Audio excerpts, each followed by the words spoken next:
הדופק שלי על 200.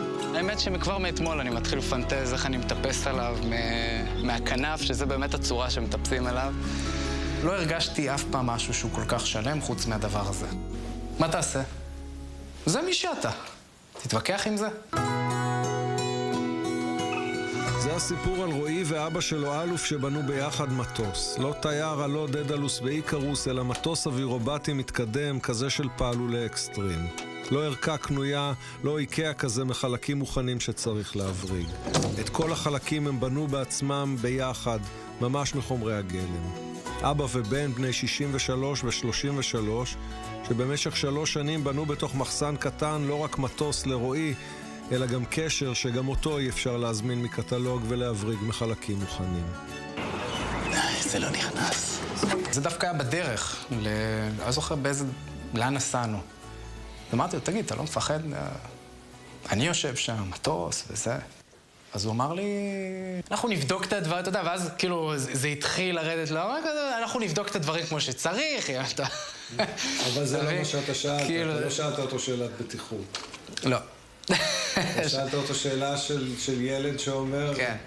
אני רוצה שתגיד לי שגם היום אתה דואג לי. כן, בדיוק. רועי, שיש לו היום חברה שעוסקת ברחפנים, נולד לבית של טיסה. אבא שלו, אלוף, שהיה קצין קבע במודיעין עד הפנסיה, התעסק כל ילדותו בטיסנים, ובגיל 26, כשכבר היו לו משפחה וילדים וקריירה צבאית, הוא הזמין יום אחד קיט של מטוס אולטרלייט, הרכיב אותו והתחיל לטוס. רועי היה אז בכיתה ב'. אני זוכר אותו בתור אבא קשוח, היה לו חשוב שנלמד, אתה יודע, הישגים, בית ספר. אני ריחפתי. אז אני חשבתי על המסוקים. זה היה אסקפיזם, אגב, שהוא סידר לנו. הוא הכניס אותנו לתוך הטיסנים והזה, ושם פרחתי. שם הייתי קינג. אמרתי לו, תביא לי תעודת בגרות, לא משנה באיזה מוצא, 56. ואני מארגן לך קורס טייס בארצות הברית. עליי. לא הוציא תעודת בגרות. לא הצליח. אבל אלוף לא הפסיק לנסות. גם כשרועי היה כבר בן 29, נשוי ואב לילד בעצמו. יום אחד הוא נסע לאחי בארצות הברית, ואמרתי להם, חבר'ה, טוסו על ססנה עם איזה מטוס שתזכרו שם עם טייס, ותהנו. ושם זה התחיל. השיגעון שלו לטיסה. הוא חזר משם כאילו באורות, וכלום זמן אחר כך הוא כבר התחיל לברר על בתי ספר פה בארץ, ואחרי שכבר הוא ידע מה הוא רוצה, הוא בא אליי, שומעת? ביררתי, יש את הבית ספר הזה והזה, יש שם את המורה הכי טוב, יש שם את זה ואת זה ואת זה. אני, מה את אומרת? כאילו יש לי אופציה עכשיו להגיד לו לא, אחרי שהוא בדק הכל וסגר הכל. אז שם הבנתי שאוקיי, מתחילים איזשהו תהליך, אבל זה עדיין לא היה בקטע של לבנות מטוס. באיזה ערב אחד עם האישה, אני חובב רדבול ארייס. אז ראיתי במקרה באינסטגרם, אז אמרתי לה סתם, חצי צחוק, אמרתי לו, אין אני אהיה טייס כזה. אז היא אמרה לי, תכלס זה הכי מתאים לך. זהו. לא באמת הבנתי מה אני אומרת. אמרתי, סבבה, מתאים לך, לא הבנתי שעכשיו זה מה שהולך לעשות לי עכשיו, להפוך לי את החיים.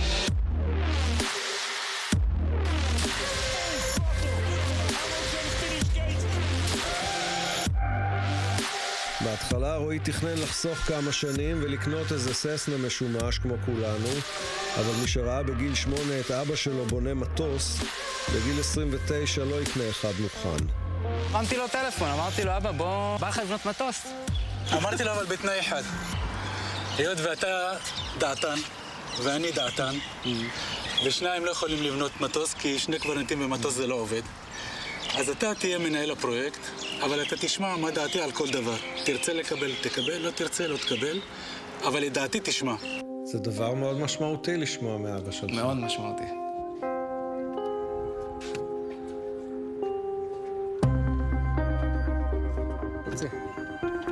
אני חייב להוציא יחד איתך. נכון, אנחנו צריכים להוציא. כשאנחנו צעירים ומגדלים ילדים, אז אנחנו עסוקים בטרדות פרנסה וזה. אנחנו לא משקיעים, אין לנו את הזמן להתעסק עם הילדים, אתה יודע. וכשאתה כבר אחרי זה, אז הילדים כבר גדולים, והם עם הטרדות שלהם. אז אתה בעצם לא מחוברים. אז כשיש הזדמנות כזאת, לבוא ולבנות מטוס, וזה מה שנקרא להיות 7-8 שעות ביחד. אתה בעצם, את כל מה שלא עשית, אתה עושה עכשיו, מבחינת החיבור עם הילד. האינטראקציה עם הילד. שפתאום אתה מגלה ילד שלא בדיוק הכרת. אתה מבין? לפני שנה, ב-15 בפברואר, הגיע הרגע הגדול השני אחרי הרכבת הכנפיים. התנעה ראשונה. הרגע שבו המטוס מקבל חיים כמו הנשימה הראשונה של תינוק שנולד. עוד מעט יבוא המשפחה וכמה חברים קרובים להיות עדים לרגע, בינתיים על הטריבונה יושבת עומר עם הבן איתמר. כל עולמו של הילד סובב סביב מטוסים.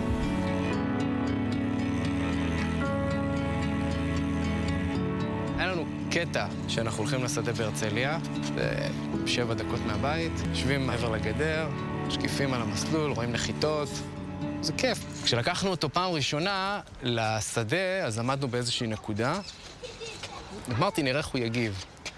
ויש לי עד היום את הסרטון הזה, שהוא על הידיים שלנו. אני חושב היה בן 1.5 שנה, 2. תראה. וכשהמטוס פתח את המצערת, אז וואו. הגיב בכזה. נראה לי ששם זה היה הרגע שזהו. זה כבר לא בידיים שלי, זה כבר אצלו. אני עשיתי הדבקה.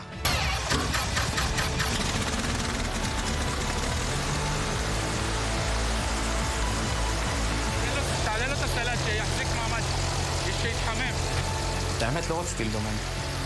היה לי כיף בפנים, כאילו, היה מין הרמוניה כזאת, אתה יודע, אתה מתחבר אליו, הייתה איזו החתמה כזאת. פלון מאוזן. פלון בסדר. אין זילות שמן, אני לא מזהה לזילות שמן. המנוע עובד יפה. זה כאילו, אתה יודע. המנוע עובד יפה. ואחר כך כשהיה דוממתי, אז היה איזה חילופים מבטים, איזה חיוך כזה שאני יכול להבין, הוא מבסוט. זהו.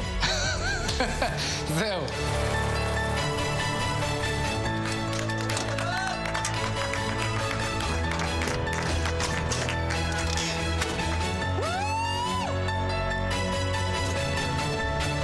אני לא יכול, אין לי מילים.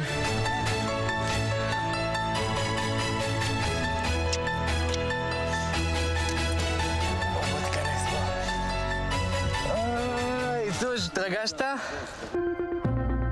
המחסן שבו הם בנו את המטוס, צמוד לבית הספר שבו רועי למד. האמת היא שפה בבית הספר הזה דווקא הייתה אחת התקופות הכי פחות טובות שלי, בילדות. הבריונות וכל הדברים האלה. אז השפיע, אבל... אז עכשיו מתחת לבית ספר אתה עומד ומניע מטוס. כן. אז זה סוג של ניצחון, אתה יודע. האמת אני אגיד לך, להתניע אותו פה, מטוס שלם וזה... ניצחון גם בשבילי וגם איזושהי סימבולית.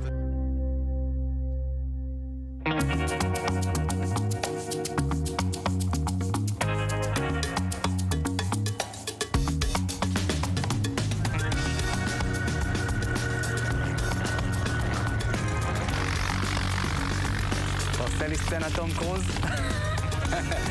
I'm feeling the need for speed. ביולי רועי טס ללונדון עם אלוף לעבור הסמכה על מטוסי אווירובטי. 9 ימים דחוסים ומתישים, 15 שעות טיסה עם 3 מדריכים שונים. To go through this, to build and then fly and come here and learn to fly is quite rare. The airplane is ready, so it's... Yeah, I've seen the pictures. It looks great. Yeah, looks thank really you. Good. Thank you. Yeah, nice job. You've both been building? Yeah? Yep. 3.5 years. That's pretty quick, actually. Oh, really? Yeah. הילד יודע אנגלית. השקענו בו שעות על שעות אצל מורים פרטיים, והוא לא ידע אנגלית. כי הטקסטים לא היו על מטוסים. לא יודע, הוא לא יודע אנגלית. ופתאום ראיתי שאני בכלל מיותר, הוא מסתדר לבד. באנגלית ברמה כזאת שאני לא תיארתי לעצמי.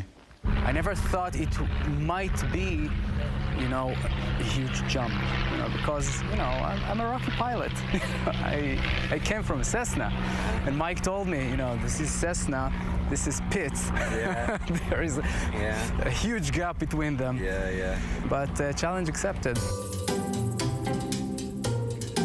את את ההסמכה לאווירובטיקה רועי עבר על פיץ, מטוס דו-מושבי שההתנהגות שלו דומה מאוד לזו של ה-DR-107 החד מושבי שמחכה לו בבית. Okay. All right. One design, that's for sure. Yes, it is.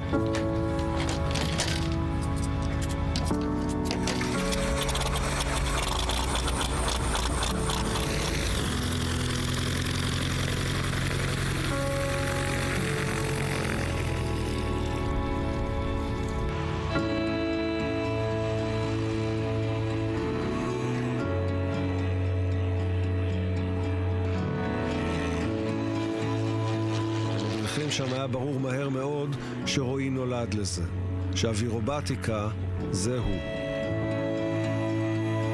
אחרי שעתיים הם אמרו, תגיד, מה נעשה עכשיו 13 שעות?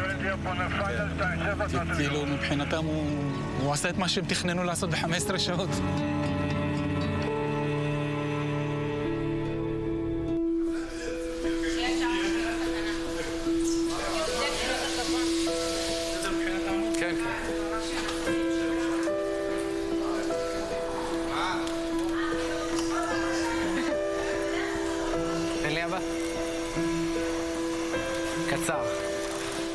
את המטוס הם צבעו באדום, ועל הדופן ייכתב מספר הרישוי שלו, 4X OMR, לכבוד עומר, שהעבירה אינסוף ארוחות 60 משפחתיות שבהן דיברו רק על חלקי מנוע וברגים.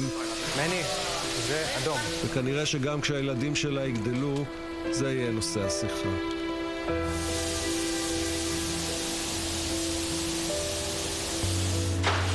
יו, איזה יופי.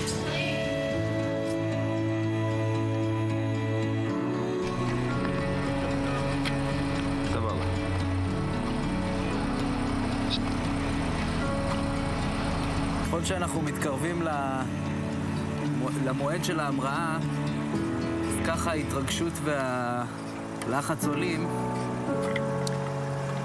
ואז אני הופך להיות יותר שקט.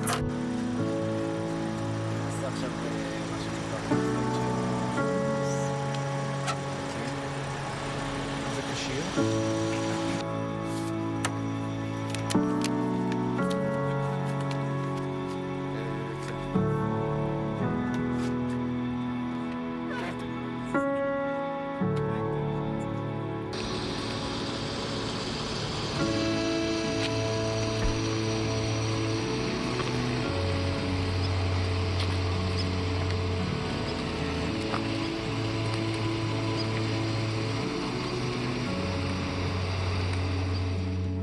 באוגוסט רועי המריא במטוס שלו בפעם הראשונה.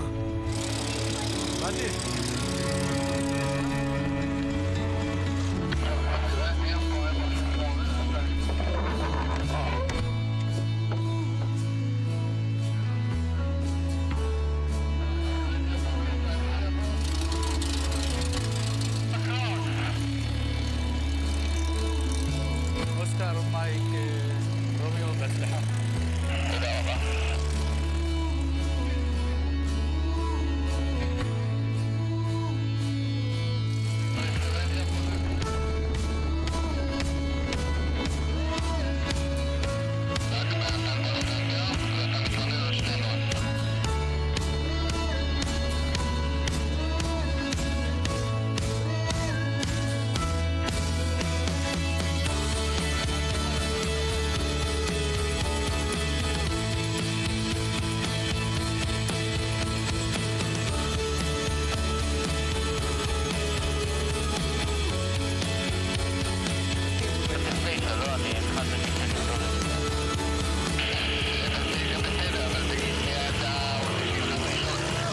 את הדבר הזה טס, ולשבת ולהיות עם רועי איזה 1,500 שעות ברצף, זה גם כן משהו שלא עושים בגיל הזה. אז אני ממליץ לכל הורה. לבנות מטוס עם הילדים. לא לבנות מטוס, אבל להיות עם הילדים שלו.